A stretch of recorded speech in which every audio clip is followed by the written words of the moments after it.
Hello class 10th students, ये तीसरा chapter है gender, religion and caste political science में जो आपको पढ़ना है। और इस पहले तो आप इसका अर्थ समझ लीजिए। जेंडर यानी स्त्री और पुरुष का होना, जैसे लिंग आप पढ़ते होगे जब आप हिंदी ग्रामर पढ़ते होगे तो उस टाइम क्या है, स्त्रीलिंग और पुल्लिंग ये कहा जाता है। तो इस जेंडर यहाँ पर है, यहाँ स्त्री और पुरुष के संदर्भ में ये बात कही गई है। एंड रिलीजन यानी धर्म, और कास्ट यानी जाति। इन तीनों का पॉलिटिक्स में या पॉलिटिकल साइंस में क्या महत्व है, इसके बारे में हम इस चैप्टर में पढ़ेंगे। चलिए पहले देखते हैं इंट्रोडक्शन में। In the previous chapter we noted that existence of social diversity does not threaten democracy. Social diversity से डेमोक्रेसी को कोई बहुत हानि नहीं पहुंचती। Political expression of social division differences is possible. और पॉलिटिकल एक्सप्रेशन सोशल डिफरेंसेस जो है ये डेमोक्रेसी में संभव है। हर किसी का विचार अलग अलग हो सकता है, some time quite desirable in democratic system, और इसे डेमोक्रेटिक सिस्टम में उचित समझा भी जाता है। In this chapter we apply this idea to the practice of democracy in India. और इस चैप्टर में हम इन तीनों को अप्लाई करके देखेंगे कि भारत में इनकी क्या स्थिति है। We look at the three kind of social division that can take the form of social differences that can take form of social division and inequality।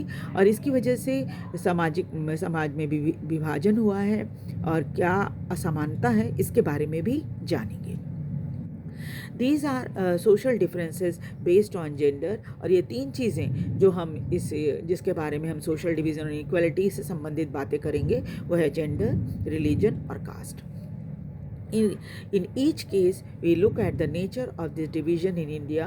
हम देखेंगे भारत में इसे किस नज़र से देखा जाता है, how it get expressed in politics, और इसे पॉलिटिक्स में किस तरह से एक्सप्रेस किया जाता है। We also ask whether different expression based on these differences are healthy or otherwise in democracy। और हम ये भी जानेंगे कि क्या इसे डेमोक्रेसी में हेल्दी माना जाता है या नहीं। ये जो डिफरेंसेस हैं जेंडर, रिलीजन और कास्ट के, क्या डेमोक्रेसी में इसे हेल्दी माना जाता है या नहीं। तो सबसे पहले हम देखेंगे जेंडर और पॉलिटिक्स का कैसा संबंध है।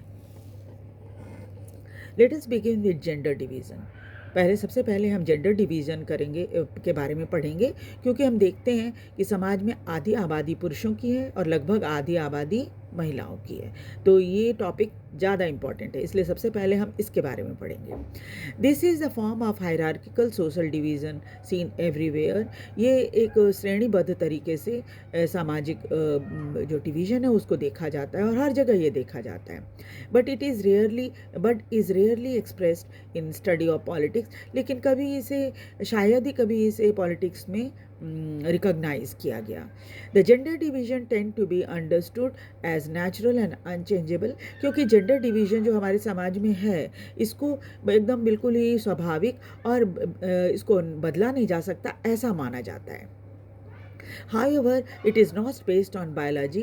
ऐसा नहीं है कि ये बायोलॉजी के ऊपर बेस्ड है कि ऐसे पुरुषों को ऐसा काम करना चाहिए और महिलाओं को ऐसा काम करना चाहिए, ऐसा नहीं है। बल्कि सोशल एक्सपेक्टेशन, जो हम सामाजिक उम्मीदें होती हैं पुरुष और महिलाओं से, उसके ऊपर बेस्ड है। और स्टीरियोटाइप यानी पहले से ही ऐसे चला आ रहा है, ये विचारधारा चली आ रही है कि पुरुषों को बाहर का काम करना चाहिए और महिलाओं को घर का काम करना चाहिए। अब देखेंगे हम पब्लिक एंड प्राइवेट डिवीज़न, यानी कि बाहर और घर में दोनों में क्या फ़र्क होता है। Boys and girls are brought up to believe that the main responsibility of women is housework। लड़के लड़कियों को यही समझाते हुए वो यही देखते हुए बड़े होते हैं कि महिलाओं की रिस्पॉन्सिबिलिटी घर का काम करने में और बच्चों की देखभाल करने में होता है। This is reflected in the sexual division of labour in most families. और इसीलिए सेक्शुअल डिवीज़न ऑफ लेबर है, यानी कि पुरुषों को बाहर का काम और महिलाओं को घर का काम करना चाहिए। Women do all work inside the home। महिलाएं घर का सारा काम करती हैं, जैसे कुकिंग करना, क्लीनिंग करना, वॉशिंग, क्लोथ्स कपड़े धोना, टेलरिंग करना यानी कपड़े सिलना, लुकिंग आफ्टर चिल्ड्रन बच्चों की देखभाल करना आदि। और main do all the work outside the home, और पुरुषों का काम होता है घर के बाहर का, या वो नौकरी करें, कहीं काम पर जाएं, जो भी करें। It is not that man cannot do house work, ऐसा बिल्कुल ही नहीं है कि पुरुष जो है वो घर का काम नहीं कर सकते। They simply think that it is for women to attend to these things, वो बस ऐसा ये सोचते हैं कि महिलाओं का ही काम होता है घर का, घर के सारे चीज़ों को, घर को अटेंड करना या घर के सारे काम करना। When these jobs are paid, अगर इन्हीं काम के लिए उनको पैसा दिया जाए, men are ready to take up these work, पुरुष बड़े सहर्ष तरीके से इस काम को करने के लिए तैयार हो जाते हैं, चाहे वो टेलरिंग का काम हो या वॉशिंग का काम हो या कुकिंग का काम हो।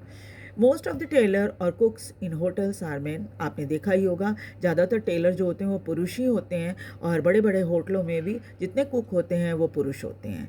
Similarly it is not that women do not work outside their home, इसी तरह से ऐसा नहीं है कि महिलाएं घर के बाहर जाकर काम नहीं कर सकती।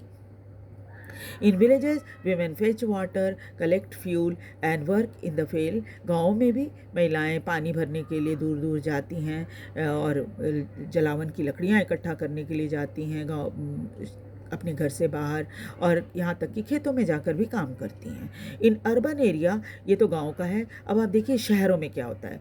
Poor women work as a domestic helper in the middle class home, गरीब महिलाओं को अक्सर देखा जाता है कि बाई का काम वो मिडिल क्लास घरों में करती हैं, while middle class women work in the office, और इन मिडिल क्लास परिवारों की महिलाएँ जो होती हैं वो जाकर ऑफिस में काम करती हैं।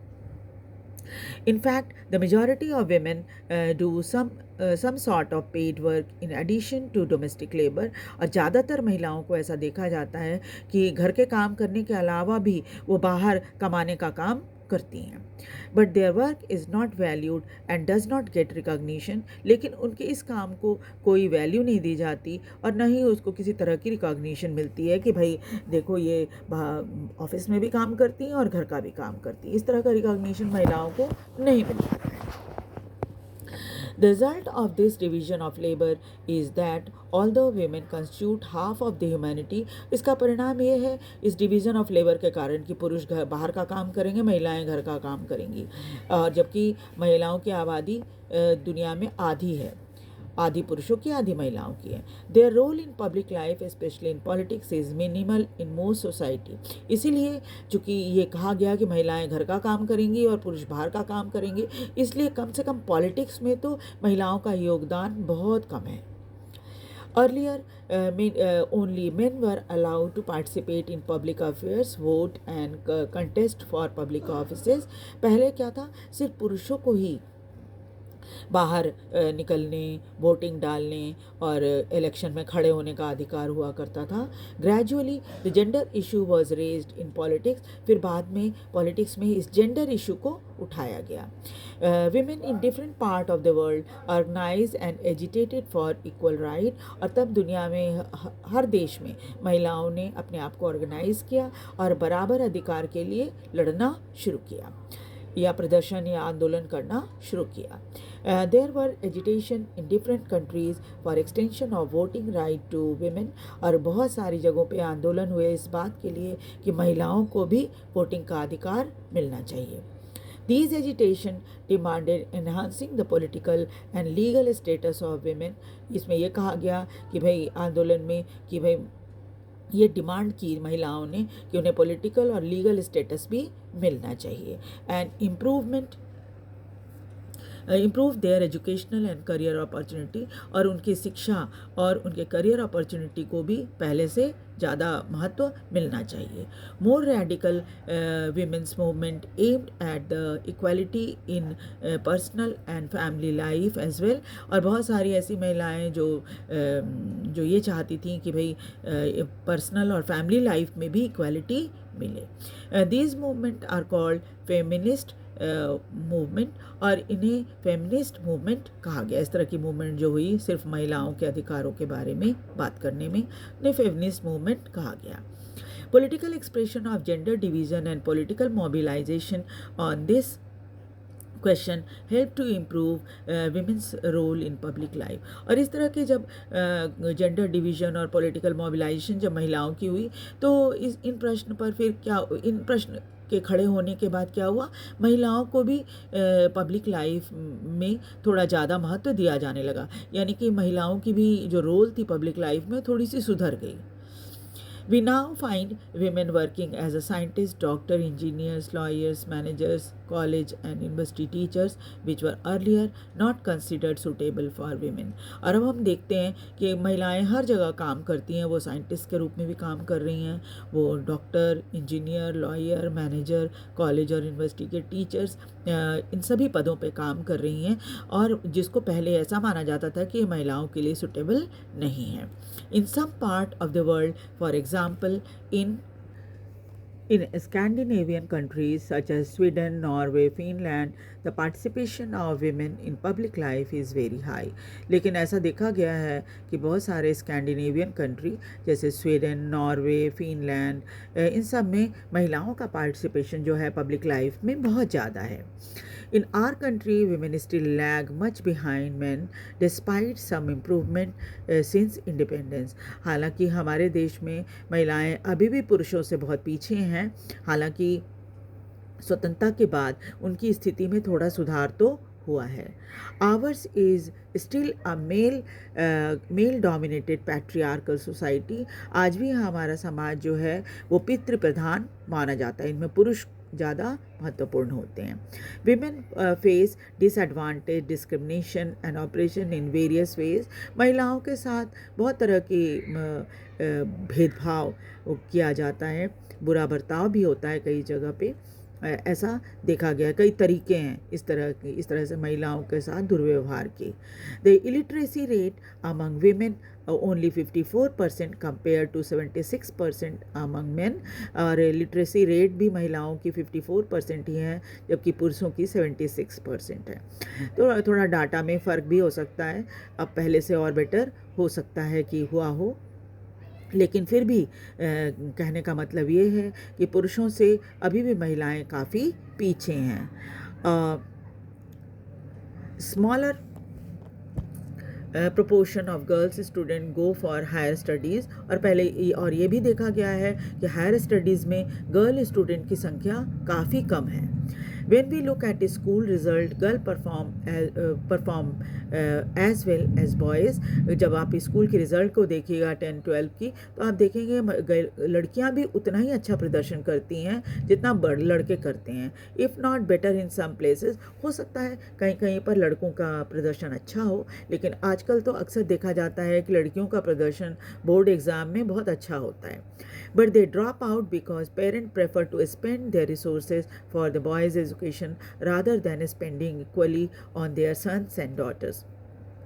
लेकिन उसके बाद क्या होता है, वो छोड़ देती हैं पढ़ाई अपनी, क्योंकि पेरेंट जो है या उनके मन के मुताबिक पढ़ने नहीं दिया जाता है, क्योंकि पेरेंट अक्सर सोचते हैं कि जो पैसा उनके पास है वो लड़के की पढ़ाई पर खर्च करें, बल्कि उनको ऐसा सोचना चाहिए कि लड़के और लड़कियों के बीच बराबर खर्च करें, लेकिन वो प्रेफर करते हैं कि लड़के के एजुकेशन पर वो ज़्यादा पैसा खर्च करें। No wonder the proportion of women among highly paid valued job is still very small. और ये इसलिए कोई ताज्जुब की बात नहीं है, जब पढ़ी लिखी महिलाएं उतनी हाई वैल्यूड जॉब के लिए या हाईली पेड जॉब के लिए होंगी ही नहीं, तो फिर कहाँ से वहाँ दिखेंगी वो, है ना। इसलिए हाईली पेड और वैल्यूड जॉब में महिलाओं की संख्या अभी भी बहुत कम है। On an average, an Indian women work 1 hour more than an average man every day. अगर हर दिन की बात करो तो पुरुषों की तुलना में महिलाएं जो हैं, भारतीय महिलाएं 1 घंटे ज़्यादा काम करती हैं हर दिन। Yet much of our work is not paid, क्योंकि वो ऐसा काम करती हैं जिसमें उनको कोई पेमेंट नहीं मिलता, and therefore often not valued, और इसीलिए इसको कोई वैल्यू नहीं देता। The Equal Remuneration Act 1976 provide the equal wages should be paid to equal work. फिर एक एक्ट आया जिसको इक्वल रिम्यूनरेशन एक्ट कहा जाता है, जिसमें क्या होता है कि सैलरी या जो दिहाड़ी होती है वो समान पुरुष और महिलाओं दोनों को समान दी जाती है। ये 1976 में आया था कि समान काम के लिए समान वेतन। However, in almost all area of work, from sports and cinema into factory and field, women are paid less than men, even when both do exactly the same work. लेकिन अभी ये देखा जाता है कि ज़्यादातर एरिया में, चाहे वो स्पोर्ट्स हो, सिनेमा हो, फैक्ट्री के काम हो, फील्ड में खेतों में काम करना हो, महिलाओं को पुरुषों की तुलना में कम पैसा दिया जाता है। In many parts of India, parents prefer to have sons, find way to have the girl child aborted before she is born. और भारत के कई हिस्सों में तो अभी भी पेरेंट जो है वो बेटा चाहते हैं, और वो अगर उन्हें किसी तरह से पता चल जाए कि गर्भ में लड़की है तो वो उसका एबॉर्शन कराने से भी नहीं चूकते। Such sex-selective abortion led to decline in child sex ratio, number of girl children per 1,000 boys in the country to merely 914. और इस तरह से जब सेलेक्टेड तरीके से अबॉर्शन करवाया जाता है तो इससे क्या होता है, जो बॉय एंड गर्ल की जो रेशियो होती है, चाइल्ड सेक्स रेशियो, वो घट जाती है। और यही कारण है कि हमारे देश में 1000 पुरुषों के ऊपर सिर्फ 914 महिलाएं हैं। This ratio has fallen below 850 to 800 in some places. और ये रेशियो तो इतना ज़्यादा ख़राब है कई राज्यों में, जिसमें कि करीब 1000 पुरुषों पर 850 महिलाएं हैं, या कहीं कहीं तो 800 ही हैं। There are reports of various kind of harassment, exploitation and violence against women. महिलाओं के कई बार ऐसी रिपोर्ट आती है जिसमें कई तरह से महिलाओं को परेशान किया जाता है, उनकी एक्सप्लॉयटेशन होती है, कई बार वायलेंस भी होती है, यानी मारपीट भी होती है। Urban area have been particularly unsafe for women. शहरों को तो खास तौर पे बहुत ही महिलाओं के लिए असुरक्षित माना जाता है. They are not safe even within their own home from beating, harassment and other form of domestic violence. और इवन घर के अंदर भी उनके साथ मारपीट होती है, उनको हैरेस किया जाता है, और डोमेस्टिक वायलेंस यानी घरेलू जो मारपीट होती है वो भी उनके साथ की जाती है. तो नेक्स्ट क्लास में हम लोग विमेंस पॉलिटिकल रिप्रेजेंटेशन पढ़ेंगे. आपको ये वीडियो कैसा लग रहा है आप कमेंट करके ज़रूर बताएं, और वीडियो को लाइक और सब्सक्राइब भी ज़रूर करें. Thank you.